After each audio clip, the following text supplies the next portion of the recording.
घमासान तो भारतीय जनता पार्टी में, एनडीए में भारतीय जनता पार्टी कह रही है कि जदयू को लोगों ने वोट ट्रांसफर नहीं किया, इसलिए तो हम हार गए। ये झलक है बिहार के लोगों का जो गुस्सा है वह बांकीपुर विधानसभा में दिखा। हम इसका समीक्षा कर रहे हैं और पूरी तरह से इस काम को देख रहे हैं। तो श्याम रजक जी भी अलग नहीं है, इसी कॉलेज से, इसी पाठशाला से पढ़ के निकले हैं। नमस्कार, आप लाइव सीरीज देख रहे हैं। मैं हूं आपके साथ ऋषि। बांकीपुर चुनाव का परिणाम आने के बाद बीजेपी के अंदर समीक्षा बैठक की गई है। उसके बाद देखिए अब राजद के अंदर घमासान हो गया है। इसको लेकर के जदयू के जो विधायक हैं उनका भी बयान सामने आया कि अभी तो ये टेलर है। और भी देखिए आगे क्या क्या होता है। हमारे साथ बातचीत करने के लिए रणविजय साहू हैं, मोरवा से विधायक हैं।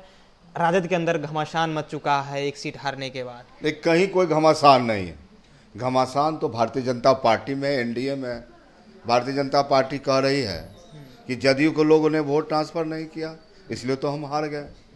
तो लगातार जो बांकीपुर का मसला है और बांकीपुर में जो यहाँ की महान जनता ने तो इनको पूरी तरह से आईना दिखा दिया। ये झलक है बिहार के लोगों का जो गुस्सा है वह बांकीपुर विधानसभा में दिखा। साहब, आपने चुनाव कराया था, आपने कहा था 2025 से 30 फिर से नीतीश। तो बिहार की जनता को तो आपने धोखा दिया, ठगने का काम किया। सम्राट चौधरी जी को आपने मुख्यमंत्री बनाया, ये तो इलेक्टेड मुख्यमंत्री नहीं हुए, सेलेक्टेड मुख्यमंत्री हुए। और लगातार फर्जीवाड़ा हो रहा है। यानी इनकाउंटर, दर्जनों बिनगाह जो बेकसूर थे, निर्दोष थे, उनको चेहरा चमकाने के नाम पर इनकाउंटर किया गया। तो लोगों का गुस्सा अभी लगातार भ्रष्टाचार का ये आलम है कि दर्जनों पुल गिरे। विक्रमशिला से लेके मीठापुर, जहाँ बांकीपुर में पड़ता है, मीठापुर का पुल गिर गया। तो तमाम जो बातें थी उसको लेकर यहाँ के लोगों में गुस्सा था। और भारतीय जनता पार्टी और एनडीए की इस बार पोल खुल गई, हवा निकल गई। जो 40 वर्षों से किला था, किला ढह गई।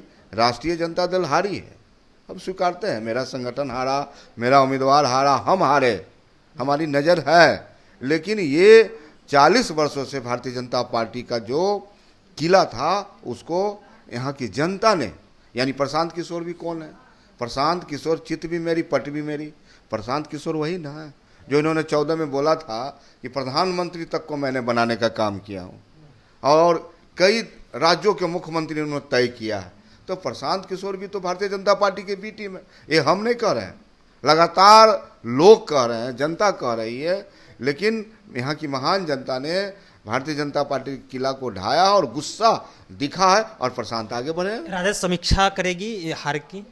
राष्ट्रीय जनता दल एक संगठन की पार्टी है, वजूदों की पार्टी है, विचारधारा की पार्टी है। 1990 के बाद माननीय लालू प्रसाद यादव ने खून पसीना से इस पार्टी को सींचा, इस पार्टी में विचारधारा, मूल धारा को लाने का काम किया। हम लोग की कार्यकर्ताओं की पार्टी है और हम लोग पैनी नज़र बनाए हुए निश्चित रूप से हम इसका समीक्षा कर रहे हैं और पूरी तरह से इस काम को देख रहे हैं। कहा जा रहा है कि राजद के अंदर घमासान है, आपके दो नेता हैं, आपस में बयानबाजी हो रही है। कहा जा रहा है कि तेजस्वी यादव के इर्द गिर्द जो लोग हैं वो जिंदा चमड़ी का व्यापारी करते हैं। आखिरकार वो कौन लोग हैं जो जिंदा चमड़ी के व्यापारी कर रहे हैं राजद के अंदर? अब देखिए, ये सब कोई बात नहीं है। आपस में जब एक साथ बर्तन होते हैं तो बर्तन ढनमनाते हैं। और जिस प्रकार का लगातार बयानबाजी हो रहा है तो कहीं भी पार्टी संगठन में इस बयानबाजी का कहीं कोई स्थान नहीं है। और राष्ट्रीय जनता दल और तमाम पार्टी के वर्कर कार्यकर्ता एकजुट हैं।